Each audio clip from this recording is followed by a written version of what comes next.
So this is our last day in Japan. Feels kind of bittersweet to a certain extent. Japan is very different from America. Um, the food, especially, is really interesting. Um, got a little homesick a couple of days ago, and we found a Shake Shack to kind of accommodate needing some Americanized food. Um, it was funny though because the burgers ended up tasting more like pork buns. Like the bun texture was more of like a brick bun than your like fluffy American bread bun. Um, but it was good. It's been a lot of interesting adventures staying with a Japanese family in Kitakyushu, Tim's karate dojo. Um, they showed us around. They took us to a mall and to a replica castle called Kokura Castle. It was modeled like it was from the Edo period, which probably had an existing castle then, modeled after whatever castle was there. It was neat. Had some history about Edo period as well. Tim is working on uploading photos and making sure that each photo has some kind of information about it, so they're not just random photos. You kind of know what you're looking at. We're staying in this little Airbnb in the middle of Ginza, which has been quite nice to stay in Ginza. We've kind of somewhat figured out a little bit of where things are in Ginza and how to get around, and found the fish market not too far from our apartment. It's raining today. We have to check out in a couple hours and have to go find a place to store our luggage until our flight tonight at 11:45. To give context, I think it's like 9:30 here. But it seems like most of the train stations have lockers, so that's nice. We can kind of put up our luggage for some time, and we're hoping to go find some anime places, things related to One Piece, Naruto, Dragon Ball Z, that sort of thing. Kind of geek out today. We're also just gonna wander and explore a little bit more of Tokyo one last time before we go. Yeah, I like Tokyo. I like Tokyo a lot. I like Japan a lot. I like the culture of the people who are just always so ready to help. At first, I was kind of unnerved. It felt like people thought we were stupid. We couldn't do things like find our way on the train, or if you step off the train, there's kind of a gap, and someone was like, watch your step, and I thought it was just because we were Americans and people thought we were stupid, but it turns out I think that that's just something that they do for everyone, just constantly kind of making sure to help everybody, and that's kind of a wonderful thing we don't have in America. I mean, people are helpful in America, but not to the same extent, not to the same length people go to help out other people from here. Yeah, we were wandering around trying to find our way to Shake Shack yesterday, and literally went in a circle maybe 3 times. And this guy seemingly knew we were lost and came up and said, "Can I help you?" And indeed helped us find where we needed to go, which was really nice. Staying with his kaicho and karate people was amazing. It's always nice to get really ingrained in culture and see people. It's one thing when you're kind of wandering around the streets of a city, and it's another when you're staying in the house of somebody who lives there and doesn't speak any English. Thank God for Google Translate, because I don't think we would have been able to get on or have much of conversation without it. So that was cool. We met some kids who were excited at first to meet us, and then once we kind of wore off, the excitement wore off, they were a little bit less interested and went back to doing their teenage boy things, but still wanted to take plenty of pictures with us. It's cute. I don't know. Do you have anything else to add? Sure. I think our time in Tokyo has been really satisfying. We got to really hit a lot of highlights. Like on the train ride back from Kitakyushu, we actually got to see Mount Fuji. That was neat. For like a moment without the clouds. I could actually see the mountain, which is relatively difficult. You can't really orchestrate it. We went to Sumo. We have eaten a variety of foods. We stayed at Ryokan. We have really seen a good bit of the things I think we both want to see. And today we're going to knock out the anime and manga and gaming component. And I think even with all of that done, we both have agreed that we really enjoy still being here. Like, it's still a place we like and we want to come back to. We were talking to Matsumoto Kaicho and Mr. Tsutsui, and they were clearly they would have liked us to like just immediately off the plane go straight down to Fukuoka and stay there for like 2 weeks. Yeah, take care of us. Which I don't know if I don't know if my southern hospitality allows for me to live on someone's dime that long. They were very gracious and paid for a lot of our stuff. Yeah, they made us meals and they were very gracious. But it was such a neat experience, and they were just, and everyone here is so nice, like in general. Partially probably because we're foreigners, give the Americans a wide berth. Hold our hand, like she said. There are a few things we could probably figure out, but like she also said, they are also nice to each other. There's in a way that I don't really see a lot. We'll talk about the fashion for a minute, because we talked a lot about that over the last week or so. So at first, we have a Uniqlo in the States to give some kind of impression of what Japanese fashion is like. It's a lot of muted colors with very subtle pop in color. So, like your shoes might be yellow, or you might wear a little bit of yellow.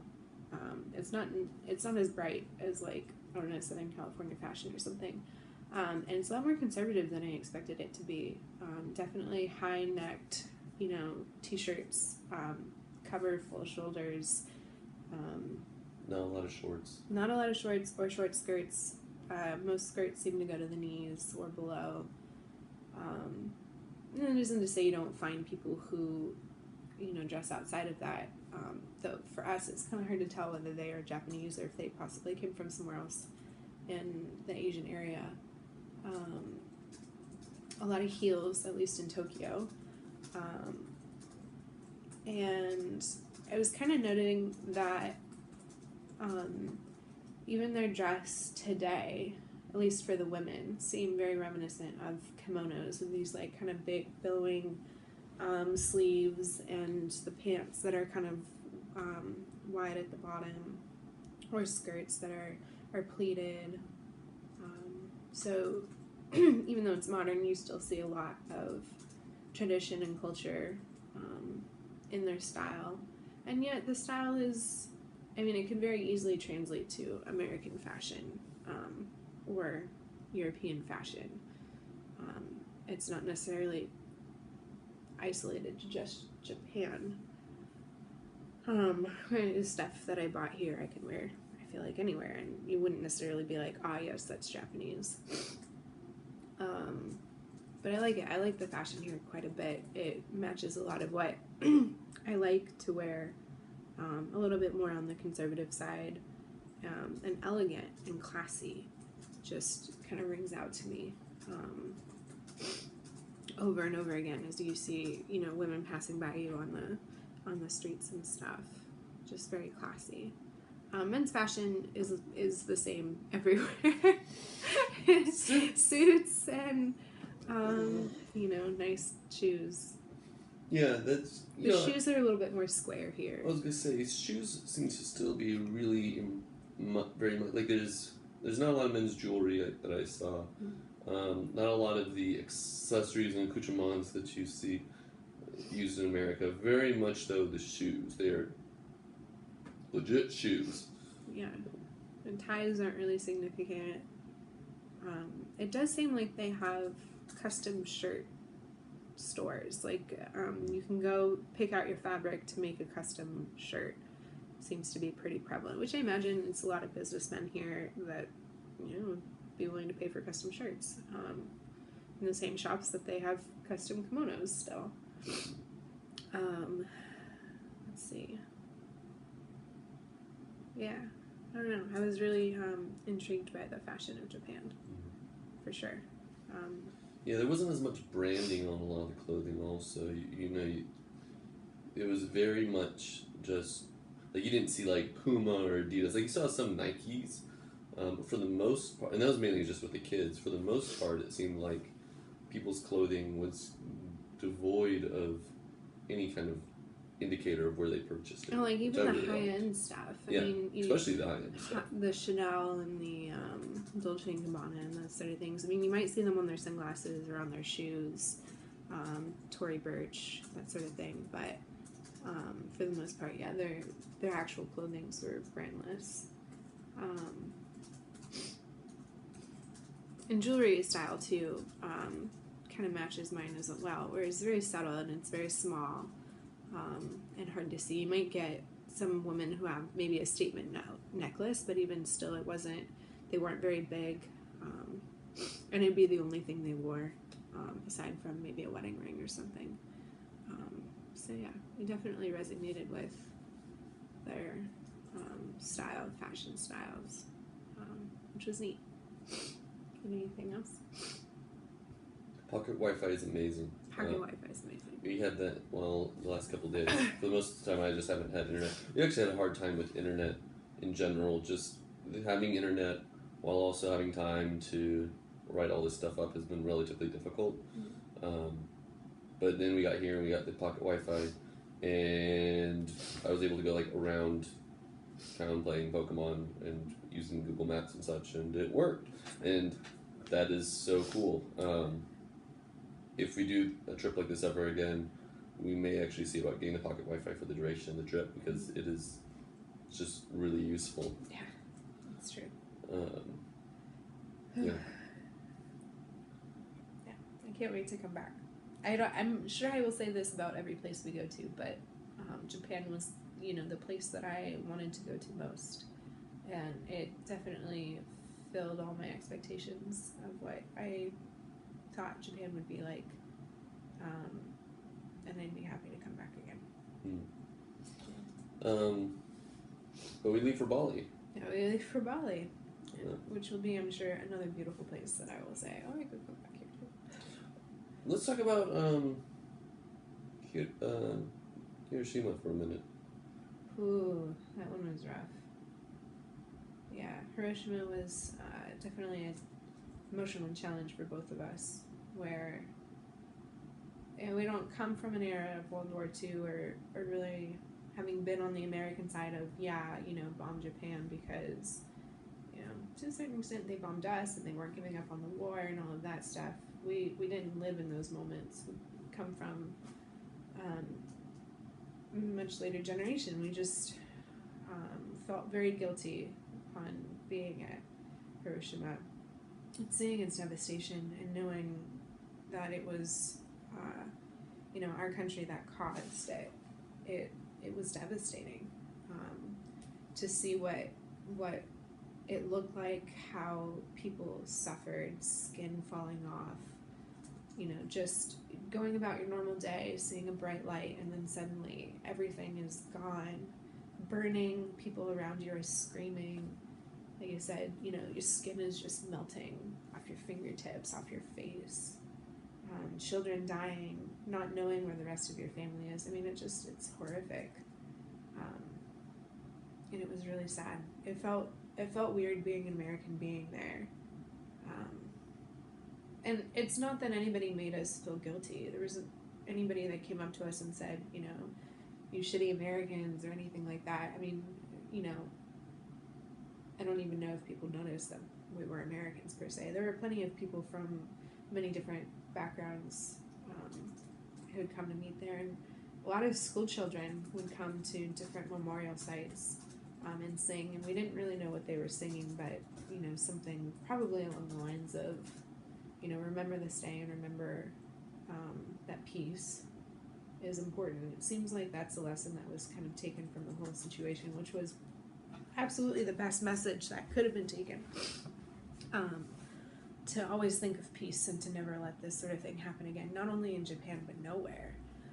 You can clearly see where Japan is on the side of never use nuclear warfare ever. It's horrific, and I can definitely agree with that. Yeah, it's like even thinking about it and thinking about that day again is sad. I mean, the day of us going around and looking at the bombing site and the memorial and the Peace Park. I don't know if you can hear my voice, but it's emotional. Yeah, I highly recommend anybody who visits Japan to go visit there. It's sombering. Yeah, and later I'll have some pictures up from it. We have a few, but not a whole lot yet. It was, like she said, they were really good, even in the language of what was written at the site, about not making it about America or about. It was really about the victims and not having that loss be in vain. Mm-hmm. It was really well done. Mm-hmm. It was really well done. They had a part. It's hard to describe. Yeah, it's hard to describe. They had a part of the a memorial building dedicated to the victims, where they actually read stories from people who survived. So you got to hear, you know, live accounts from these people. One kid that kind of stood out to me mentioned how devastated he was that not only this bombing had happened, but that they'd also lost the war. And I think that Americans come from a place of privilege in that regard, where we haven't really ever lost a war. We haven't really ever had to admit defeat, and then on top of that, be totally demolished, like, you know, Hiroshima and Nagasaki were. And Hiroshima was the smaller of the two bombs. So I can't even imagine what Nagasaki must have been like. So yeah, again, sombering. And opens your mind a little bit. Makes you think about war and its devastating effects, especially right now with Trump and North Korea and everything else going on. It just makes you think about it. And yeah, just hoping that we can continue to have peace and that America can be responsible for maintaining peace instead of trying to show off, I think. Yeah. That was solid. It was, yeah. I think that's about all I have. Yeah. Not to end on a sad note, but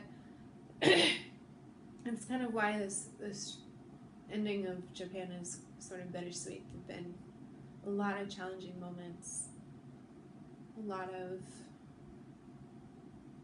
sad and stress combined with beauty and the presence of wonderful people, and just admiring to how foreigners must do it in America, you know, giving up your culture, trying to assimilate in another one, having to learn a new language, being in a place where people don't understand you. It's really hard. And I can't imagine doing it for a really long time. Mm-hmm. Yeah, it's like as welcoming as kind as they are, that doesn't change the isolation that seems to occur when you can't communicate. Mm-hmm. So Um, but that being said, we're about to actually be going to Bali. We'll be meeting up with Haley, which will be less isolating. Yeah. I think we were pretty well packed. Like she said, we're going to go to J World and a bunch of other stuff today. And our flight's really late, so that's good. We don't know quite where we have a place in Bali. We don't know where it is. We know it's in like a region, but that region's like the size of like Atlanta. Doesn't really have an address. They don't have an address. It's really like super. This is the most hippie spot for us. Like it's so eco-friendly in the middle of rice paddy. It doesn't even have an address because addresses are constructs of the Western power structure. So like they don't even have that. So it's in the it's middle gonna be of great. Rice paddy field. I think that's why it doesn't really have an address. Is you have to find the rice paddy field and then hike into the lodge itself.